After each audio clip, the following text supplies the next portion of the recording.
We're going to create a full framework app and compare it to our .NET Core application that we have on this page.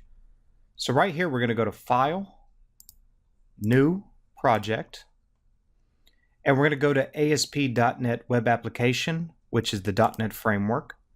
We're going to browse to a file location. I'm going to go to .NET Core verse full. I'm going to go to .NET Framework. This is where my application is going to be. So I'm going to name this Net Framework as the app name.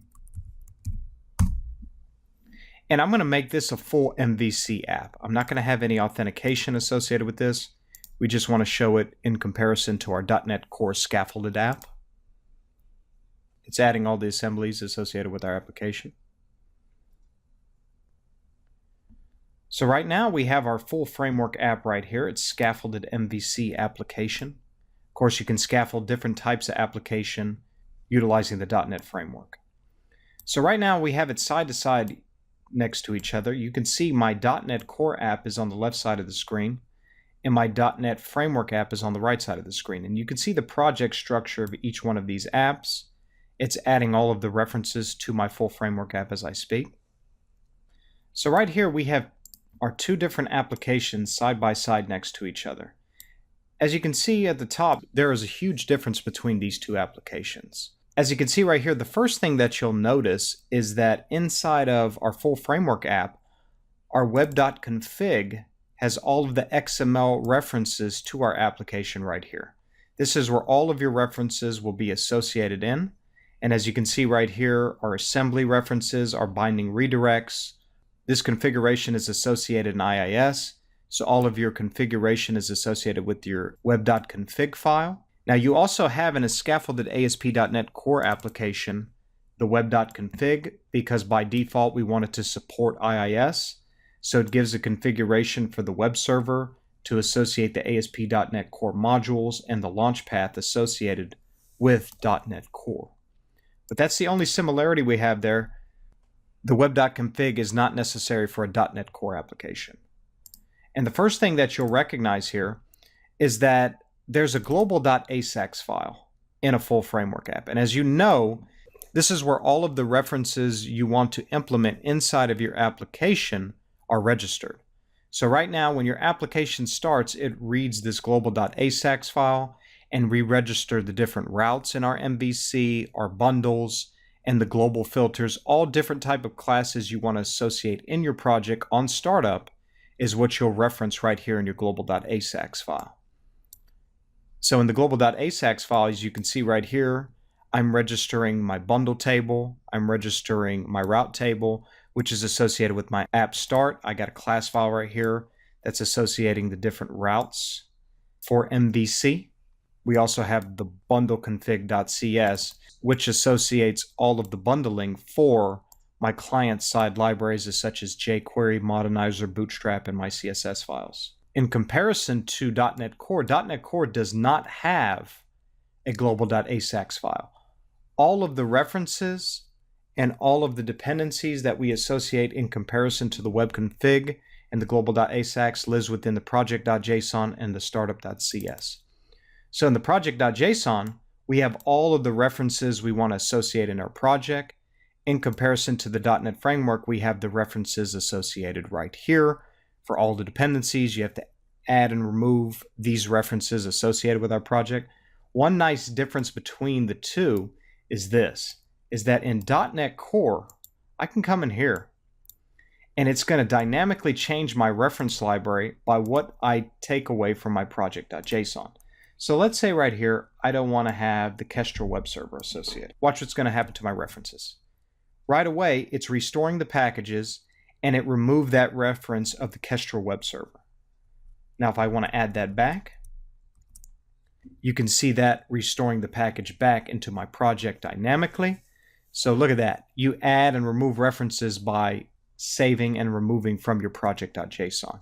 Now, of course, in a full framework app, you have to remove the specific reference, recompile the application, and then make sure that that reference is not associated in your startup. But in this case, we can just add and remove from our project.json, and in Visual Studio, it's going to remove that once we restore the packages associated there. So this is nice about .NET Core. Other aspects we want to look at here, like I said, the startup.cs. This has all of the dependency injection we have to associate in our application. Now, in a full framework app, we do not have dependency injection associated by default. So right here in the global.asax, there's not one instance dependency injected into the application start. In .NET Core, dependency injection is used by default. We can configure whatever we want in our services at runtime. So in this case, in the scaffolded app, we're adding MVC to our pipeline. We're configuring MVC inside of our configure method on our startup.cs. So this is very nice to have set up where we have dependency injection injected into our startup.cs.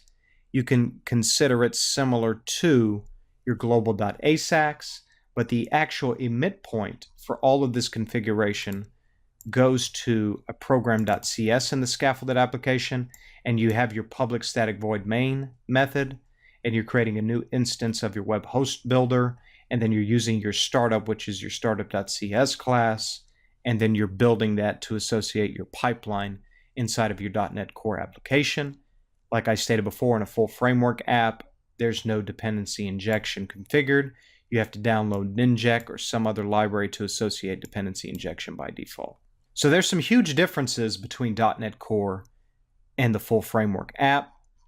From the references, it's one item, but one thing that we want to consider is that inside of a .NET Core application, you could see right here that everything in this www root folder is whitelisted. There's access to these different files that we make available in the www root folder. In our .NET Framework app, our full .NET Framework app, this is our project right here. This is what's exposed by default inside of our project. Everything outside of the www root folder in .NET Core is not exposed directly. We can give access, but by default, it's blacklisted.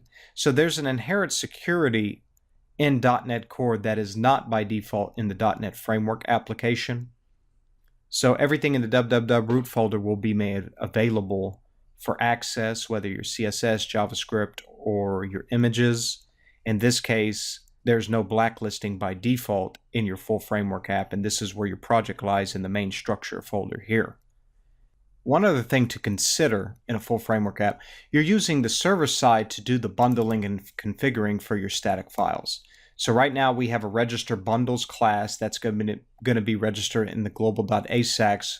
When our application starts, it's going to bundle all of the different items associated with our JavaScript and our CSS. But in .NET Core, we typically use client-side libraries to manage this. Typically, in some cases, you'll use Gulp, or you'll use Grunt, or you'll use a task manager to associate the different references of your application. There is a bundle.config.json, and there is a library to associate with .NET Core that manages the output for your files. But you can use a lot of client-side libraries associated with Gulp, Grunt, and Bower for package managing across your application. So in this case, we will delve into that. And as you can see right here, we have Bower to associate our package manager. And then we can add different libraries to associate where this is going to be referenced in. And as you can see right here, we have Bootstrap, jQuery. And this, once we add that, is going to be associated inside of our library folder in our www root folders. We're using a lot of client-side development tools to associate the management of our client-side libraries. One thing that you have to remember that to manage server-side references in .NET Core, you use NuGet. To manage your server-side references, you use a NuGet package manager for all of these. We can come in here and say, add and manage NuGet packages, and then we can add different management packages to that. In this case, for client-side and server-side inside of a full framework app, you have to use NuGet Package Manager for both. In this case, for our .NET Core, we can just use Bower to associate what dependencies we want inside of our www root folder. So there's huge differences between .NET Core and a full framework app. Remember, a full framework app can only run on Windows. A .NET Core application can run on any OS, including Mac and Linux. So these are the major differences between .NET Core and a .NET Framework app from the project structure.